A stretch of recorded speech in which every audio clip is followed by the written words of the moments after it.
इसका समझने की कोशिश करो। अगर इसकी हिंदी मीनिंग की बात करें तो एक हिंदी मीनिंग निकल के आता है इस तरह का। मैंने कहा इस तरह का, ठीक है। अब ये आपके सामने समझ में आ रहा है कि अच्छा ये तो इस तरीके से आपने सर ने मीनिंग बता दिया। इसमें ज़्यादा कुछ जानने के लिए नहीं है, मैं डायरेक्ट बताता हूँ। मैंने कहा of the type already mentioned, जो टाइप मेंशन किया गया उसी की बात की गई। कुछ चीज़ों को समझते हैं कायदे से।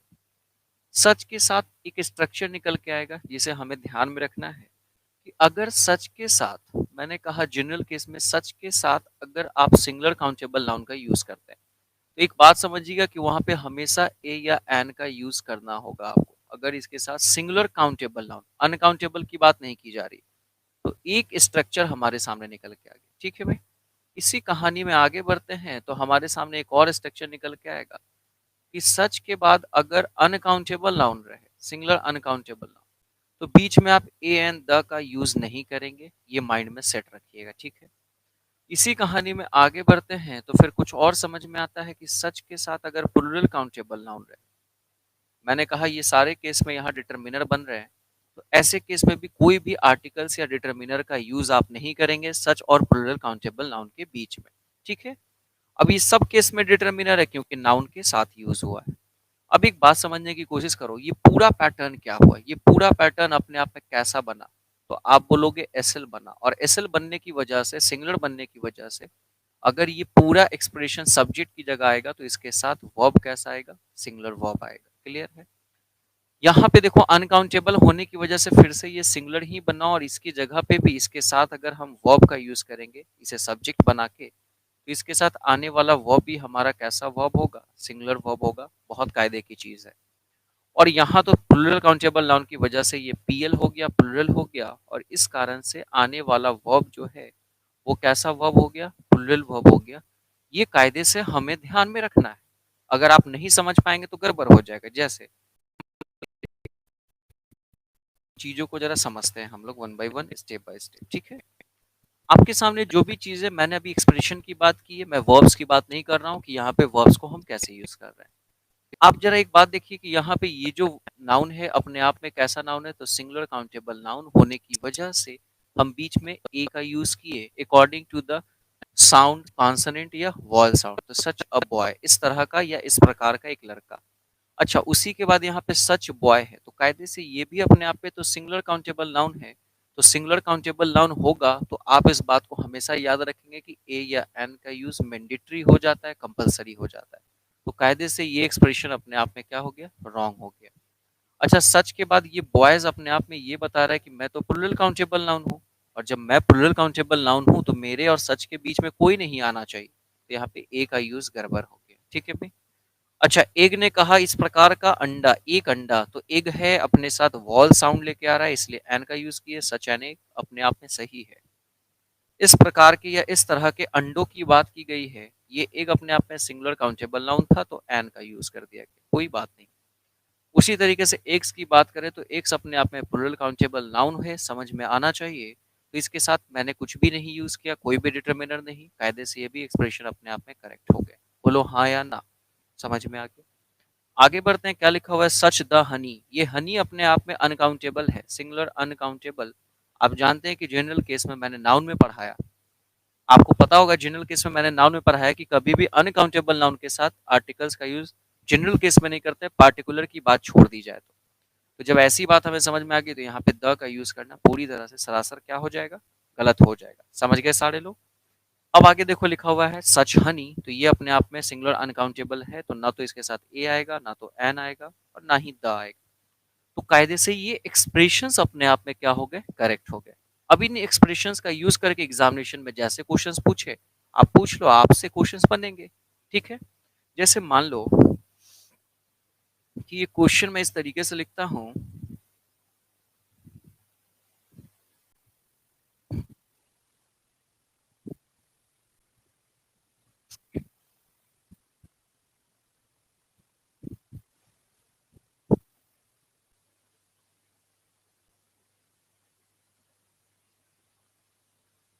चलिए ये क्वेश्चन मैंने आपको दिया है, इसमें आपको सोचना है कि क्या एरर है, ठीक है, कहाँ कहाँ एरर है, और मेंस में इस तरीके से क्वेश्चंस फंसा सकता है। ये क्वेश्चन आपके प्री में भी दे देंगे। बहुत सिंपल सा इसमें एरर है, या फिर हो सकता है मोर देन वन एरर हो। आप थोड़ा-सा दिमाग लगाने की कोशिश करो। मतलब कि ये क्वेश्चन आपके प्री में भी पूछा गया इसी तरीके से, और साथ में आपके मेंस में भी पूछा गया है। तो क्वेश्चंस देख के डरना नहीं है। कभी भी पूछा जाता है तो इसका नाम या तो कॉमन एरर होता है या एरर डिटेक्शन होता है। मतलब बहुत सिंपल सा एरर होगा, बहुत साधारण सा एरर होगा। बात समझ में आ रही है मेरी, मैं क्या कह रहा हूँ? इसे समझते हैं, ठीक है? और देखो मैं इसे बनाता हूँ, मेरे साथ बनाने की कोशिश करेंगे, ठीक है? सबसे पहले देखो, they had been invited, subject सही है, दे है यहाँ पे, हैड बीन इनवाइटेड, उन लोगों को इनवाइट किया गया, पास्ट में है, किया गया था, टू अ हिंदू वेडिंग, मतलब एक ऐसे वेडिंग में, हिंदू वेडिंग का मतलब जो हिंदू धर्म में जो शादी होती है, एक हिंदू धर्म के शादी में उन लोगों को इनवाइटेड किया गया। उन लोगों को क्या किया गया? इनवाइटेड किया गया, इनवाइट किया गया। एंड वाज नॉट श्योर, और वे लोग श्योर नहीं थे, व्हाट हैपेंड, क्या होता था, ऑन सच द ओकेजन्स, मतलब वहां क्या होता था, क्या चीज, क्या हुआ, क्या होता है, उन्हें उन चीजों से उनको कुछ नहीं आता, पता था, कोई लेना देना नहीं था, वो श्योर नहीं थे कि क्या होता है, ठीक है, वहां पे क्या हुआ था। अब एक बात समझो, सबसे पहले तो तुम्हें एक एरर समझ में आना चाहिए कि सर एंड कंजंक्शन है, तो ये श्योर कौन नहीं था? वॉज नॉट श्योर लिखा गया है, तो श्योर कौन नहीं था? इस वॉज का सब्जेक्ट कौन है, जरा खोजने की कोशिश करो। जब ऐसा खोजोगे तो पाओगे कि यही जो दे है तुम्हारा, यही सिंगल सा सब्जेक्ट जो है, अपने फर्स्ट क्लाउज और सेकंड क्लाउज के लिए सब्जेक्ट का काम कर रहा है। जब ये दे सब्जेक्ट का काम कर रहा है तो इस दे के अकॉर्डिंग यहाँ पे वॉज का यूज करना सबसे बड़ी गलती आपकी हो गई। तो इस वॉज की जगह पे, इस वॉज की जगह पे आपको क्या यूज करना होगा? वर का यूज करना होगा, फर्स्ट एरर, ठीक है। They had been invited to a Hindu wedding and were not sure what happened on such occasions. अब कायदे से यहाँ पे देखो सच की बात की गई है, थोड़ा सा मैं कलर चेंज करता हूँ चीजों को समझने के लिए। मैंने यहाँ पे बात की गई सच की, और आप जानते हैं कि सच के बाद कैसा नाउन है उस पे बातें डिपेंड करेंगी। आप कायदे से देखो, ये ओकेजन्स, ओकेजन्स की बात की गई है, अपने आप में ये प्लूरल नाउन है। अब जब ओकेजन्स प्लूरल नाउन है तो यहाँ पे किसी भी डिटर्मिनर का कोई भी यूज करना पूरी तरह से क्या है? मूर्खता है, इस बात को समझ। कभी भी सच के बाद, सच के बाद अगर फॉर्मल केस में देखा जाए तो हेल्पिंग वर्ब प्लस सब्जेक्ट का यूज प्रेफर किया जाता है। समझे? ये स्ट्रक्चर अपने आप में बहुत कायदे से है। प्री वगैरह में तो यहाँ से क्वेश्चंस आपसे पूछे ही नहीं जाएंगे, पूछे भी जाएंगे तो आपको कहाँ पूछे जाएंगे? आपके मेंस में पूछे जाएंगे, ठीक है भाई।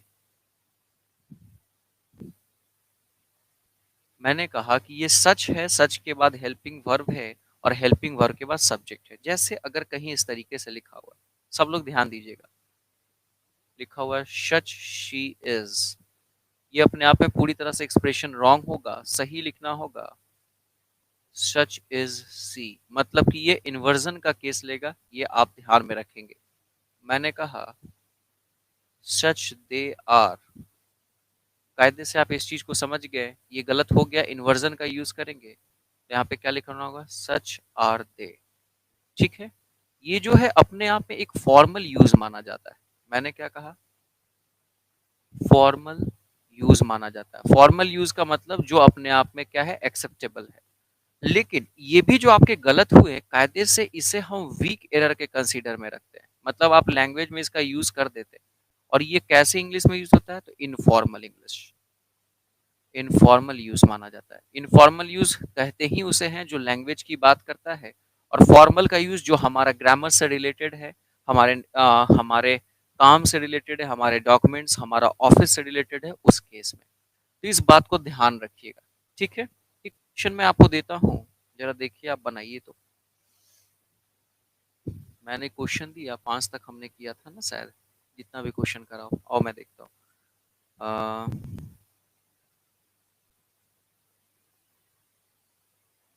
देयर आर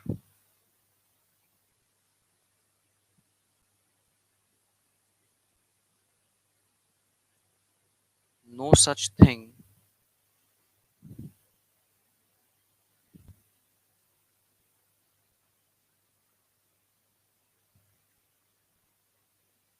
चलो ये क्वेश्चंस मैं आप लोगों के लिए दे रहा हूँ, आप लोग जरा बनाने की कोशिश कीजिए। बहुत ही स्टैंडर्ड क्वेश्चन है, इस क्वेश्चन को बनाइए।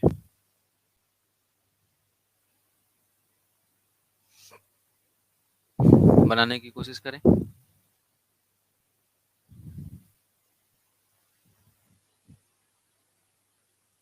क्या आप दिमाग लगा सकते हैं? क्या एरर कर सकते हैं? लास्ट में फुल स्टॉप। ठीक है। इस क्वेश्चन पे दिमाग लगाइए और कोशिश कीजिए कि क्या यहाँ पे बनेगा, नहीं बनेगा। ठीक है?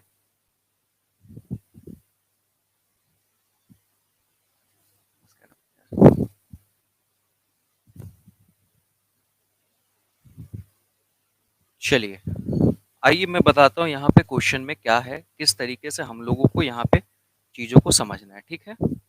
अब ज़रा ध्यान से देखिए। सब लोग यहाँ फ़ोकस कीजिएगा जो मैं बातें बताना चाह रहा हूँ। जब हम इन चीज़ों को मैं बता रहा हूँ कि यहाँ पे लिखा हुआ है there are no such things a thing as a free lunch. अब स्टूडेंट को क्या होगा कि मान लो कि मैंने इसे ए पार्ट करा, ठीक है? ये तुम्हारे सामने एक पार्ट हो गया। दूसरा पार्ट तुम्हारे सामने ये बी हो गया, कोई दिक्कत नहीं है। और तीसरा तुम्हारे सामने ये सी पार्ट कर दिया, ठीक है? अब हमें ये समझना है कि कहाँ किस तरीके से यूज़ करना है, यहाँ पे हमें ध्यान रखना है। अब कन्फ्यूज़न होगा कि सर यहाँ पे सच थिंग है, तो बीच में लग रहा है कि या तो इसको थिंग्स कर दें या फिर अ का यूज़ कर दें। अगर ये सच थिंग सही नहीं है, तो यहाँ पे आर का यूज़ नहीं होगा, इज़ का यूज़ करना होगा। तो मामला यहाँ पे फँस रहा है। ये आपके मेंस लेवल में क्वेश्चंस पूछा गया है, ठीक है? एग्ज़ामिनेशन में। अब इसे कैसे सॉल्व करेंगे, इसे समझने की कोशिश करते हैं, ठीक है? आप एक बात समझिए कि आगे बात क्या किया गया है, एक लंच की बात की गई है। कायदे से लंच मतलब कि एक फूड, एक आइटम की बात की गई है जो अनकाउंटेबल ट्रीट हो रहा है, ठीक है? जब ऐसी बात आपको समझ में आ रही है, तो मुझे ये बताइए कि लंच की बात है कि मतलब फ्री लंच से अच्छा इस प्रकार का क्या चीज़ हो सकता है, ठीक है? तो मुझे एक बात बताओ कि जब यहाँ पे सच थिंग दिख रहा है, तो ये जो थिंग है बेसिकली, ये जो थिंग है बेसिकली अनकाउंटेबल की तरह ट्रीट हो रहा है। आप इसे सिंगुलर काउंटेबल की तरह ट्रीट नहीं करेंगे, इस बात को ध्यान रखिएगा। ये कैसा ट्रीट हो रहा है? अनकाउंटेबल की तरह ट्रीट हो रहा है। हाँ, ठीक। अब कमल जी,